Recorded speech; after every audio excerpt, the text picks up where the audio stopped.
ہم گھر چھوڑ کر آ گئے۔ میری بیوی کو پہلے دن سے ہی پیسے جمع کرنے کی عادت تھی۔ میں اسے جو بھی خرچ دیتا اسے وہ جمع کر لیتی، بچا لیتی، جو کہ اب ہمارے بہت کام آئے۔ ہم نے ایک چھوٹا سا گھر کرائے پر لے لیا۔ میں نے بہت جگہ نوکری ڈھونڈنے کی کوشش کی، مگر زیادہ تر آگے رشوت کے طلبگار بیٹھے ہوتے، سو میں چھوڑ دیتا۔ ادھر گھر ملنے پر اپنی بیوی کے جہیز کا سارا سامان بھی وہاں سے اٹھا لائے۔ ایک دن میرا دوست حماد، جس نے گھر ڈھونڈنے میں مدد کی، میرے گھر آیا، جس نے مجھ سے پوچھا کہ کوئی نوکری ملی کیا، جس پر میں نے جواب دیا کہ کوئی نوکری نہیں ملی جو مجھے میری قابلیت پر ملے، سب رشوت خور ہیں۔ ہم یہ باتیں کر ہی رہے تھے کہ مہنور نے آواز دی کہ کھانا لگ گیا ہے۔ میں نے اپنے دوست سے کہا کہ کھانا کھا کر جانا۔ میری بیوی نے بریانی بنائی ہے، وہ بہت اچھا کھانا بناتی ہے۔ میرے دوست نے کھانا کھایا، اس نے بریانی کی بہت تعریف کی اور کہا کہ اتنی اچھی بریانی میں نے آج سے پہلے کبھی نہیں کھائی۔ اس نے بہت تعریف کی۔ یہ سن کر میرے دماغ میں ایک آئیڈیا آیا۔ میں نے اسے کہا، حماد، کیسا رہے گا اگر میں بریانی کا سٹال لگا لوں تو؟ میں نے حماد سے مشورہ کیا، جس پر اس نے کچھ سوچتے ہوئے کہا کہ ہاں، ایسا ہو سکتا ہے، اور ویسے بھی ایک دم سے کوئی بڑا کاروبار تو شروع نہیں ہو سکتا، آغاز تو چھوٹے کام سے ہی کرنا پڑے گا۔ ہم نے اس پہ کام شروع کر دیا۔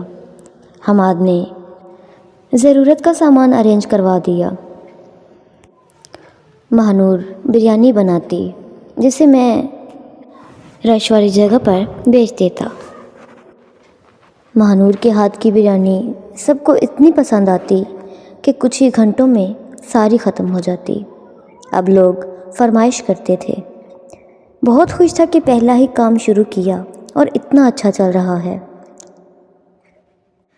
دن بدن میرے کاروبار میں اضافہ ہوتا گیا۔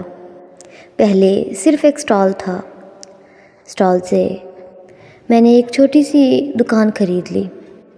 ایک دن معمول کے مطابق میں اپنا کام کر رہا تھا کہ ایک بڑی سی گاڑی میری دکان کے پاس آ کر رکی، جس میں سے ایک سوٹ بوٹ پہنے ایک شخص نکلا، جو کہ دکھنے میں بہت ہی امیر تھا۔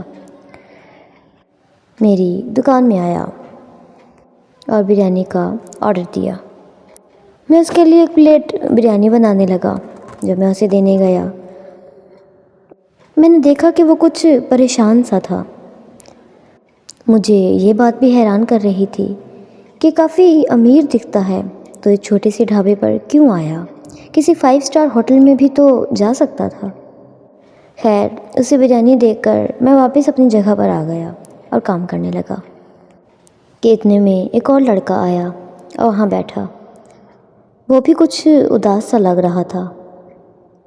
میں نے اس سے آرڈر کا پوچھا تو اس نے کہا کہ میرے پاس پیسے نہیں ہیں، میں بس کچھ دیر بیٹھوں گا اور پھر چلا جاؤں گا، میں بہت تھک گیا ہوں۔ جس پر میں نے محسوس کیا کہ اسے بہت بھوک لگی ہے۔ وہ واقعی تھکا ہوا لگ رہا تھا۔ میں نے ایک پلیٹ بنائی اور اسے دینے چلا گیا، جس پر اس نے حیرت سے مجھے دیکھا کہ میں نے تو آرڈر نہیں دیا۔ میں نے کہا کہ آرڈر نہیں دیا تو کیا ہوا؟ انسان تو ہو نا، تمہیں بھوک لگی ہوگی، کھا لو۔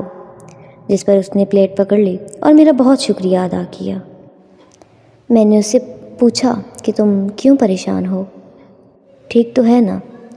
جس پر اس نے مجھے اپنی پریشانی بتاتے ہوئے کہا کہ مجھے کچھ سمجھ نہیں آتی کہ میں کیا کروں۔ میرے باس مجھ سے خوش ہی نہیں ہوتے۔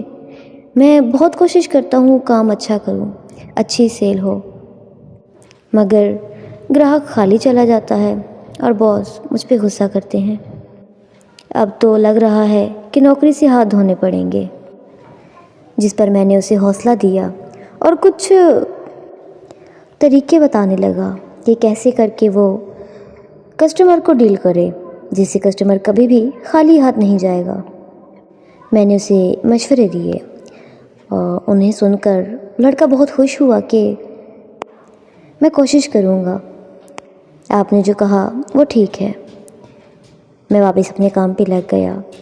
کھانا کھا کے وہ لڑکا بھی چلا گیا اور وہ امیر آدمی جو کہ ہماری شاید باتیں سن رہا تھا